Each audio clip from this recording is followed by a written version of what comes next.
Poland-Lithuania, 1702. What would later be known as the Great Northern War has been raging for 2 years.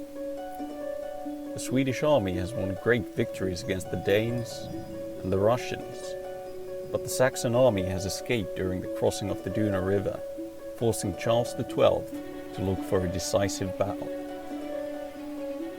His wish would be granted on the march towards Krakow, near the village of Kliszow, where the regrouped Saxon army had chosen to do battle with the Swedes before they could be reinforced.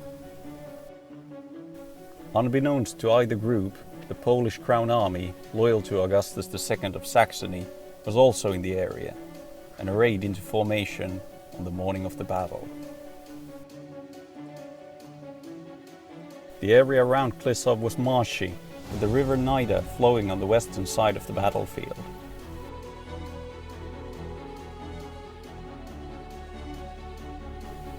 The Saxons formed their infantry lines with their artillery looking over them.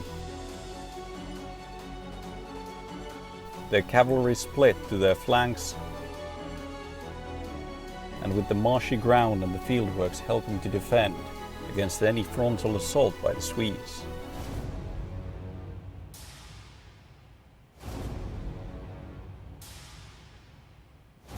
The Swedish had planned for a pincer movement. Their stronger left flank would drive the enemy before them, and then turn to cut off the road beyond Kliszow behind the Saxon infantry. The center infantry and right-wing cavalry would defend this maneuver. The unexpected and uncommitted Polish Crown Army, led by Great Crown Hetman Lubomirski, formed in 2 lines on the right flank of the Saxon forces.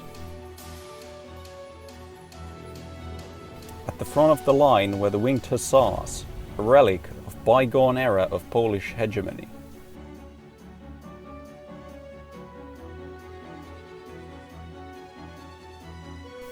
The sound of Saxon artillery marked the beginning of the battle, with round shot crashing amongst the Swedish infantry lines.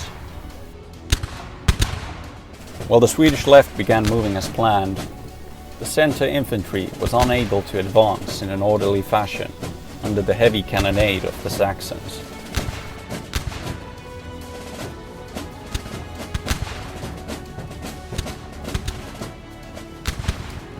Augustus's plan was to use his cavalry to roll up the Swedish wings using superior numbers, and then converging on the Swedish infantry from 3 directions. Lubomirski's force was to work as an anvil, and not have his poorly disciplined pancerny charge, unless it would create an opportunity for the Saxon cuirassiers. However, the Saxon cavalry was immediately caught out in a poor crossing over the swampy ground right near the river Nida.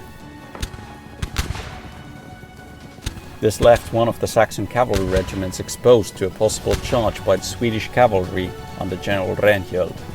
Augustus had the sense to order all guns to focus on slowing down the Swedish cavalry wing, but to no avail. The Swedish wedges charged the isolated Saxons, forcing them back across the marshy stream to regroup.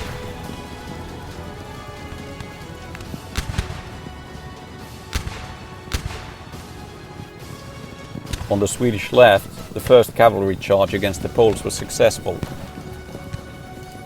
as the wavering pancerny broke in front of the Swedish wedges.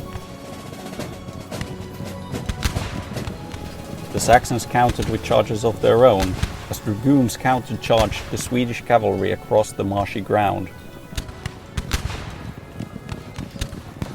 The other Saxon cavalry wing was, however, getting bogged down in the wet stream, failing to get across it to threaten the advancing Swedish infantry. The time seemed ripe for a charge to tie down the Swedish left, and Lubomirski ordered his pancerny to advance on the opposing Swedes. The hussars were kept back, whether due to poor discipline, unclear orders, or to act as a cavalry reserve, we may never know.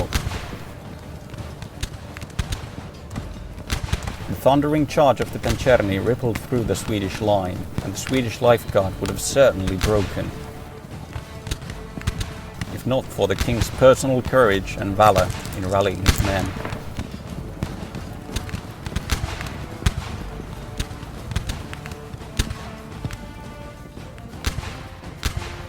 The other side of the battlefield was having less success, as General Reinhild was pulled back among his men as he attempted to regroup them following the Saxon charge. The supporting regiments were however quick to counter the Saxon bridgehead across the stream and managed to quickly drive them back to their side of the marsh. As the battle raged on, Lubomirski realized that a Swedish cavalry regiment was circling around their right flank, trying to get into position. The hussars were finally thrown into the fray, striking the Swedish infantry head-on. The Swedish cavalry charge on the Saxon left kept its momentum across the marshy ground, scattering Saxon dragoons in its wake.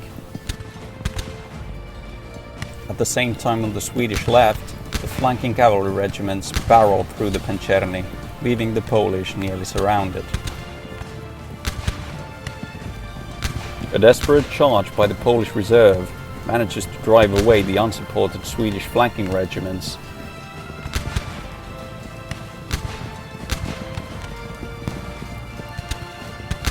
But they are left out of position and without support.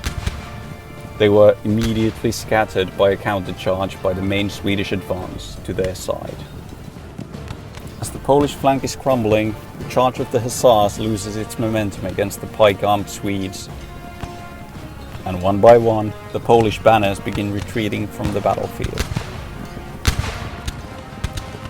Lubomirski, seeing his crumbling force, is obliged to retreat from the field, leaving the Saxons alone against the Swedes.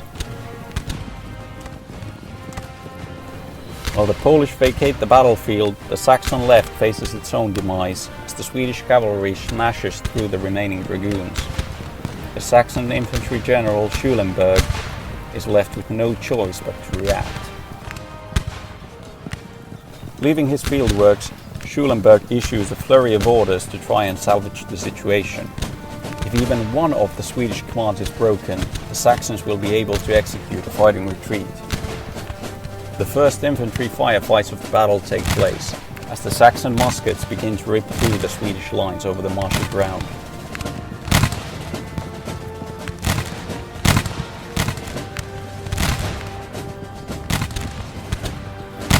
The charge by the Swedish right cavalry wing decimates the remaining Saxon horse on the road to Kliszow, but the Swedes are broken by a close-range enfilade volley while trying to regroup.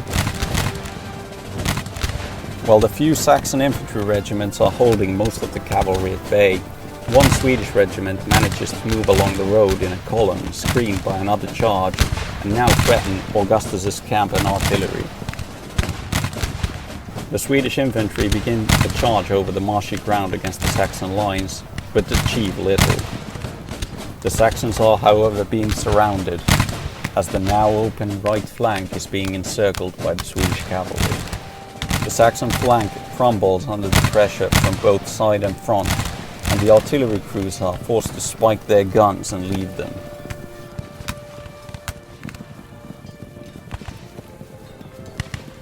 The Saxon army, now in shambles, is forced to try and make a difficult fighting retreat across the marshy ground.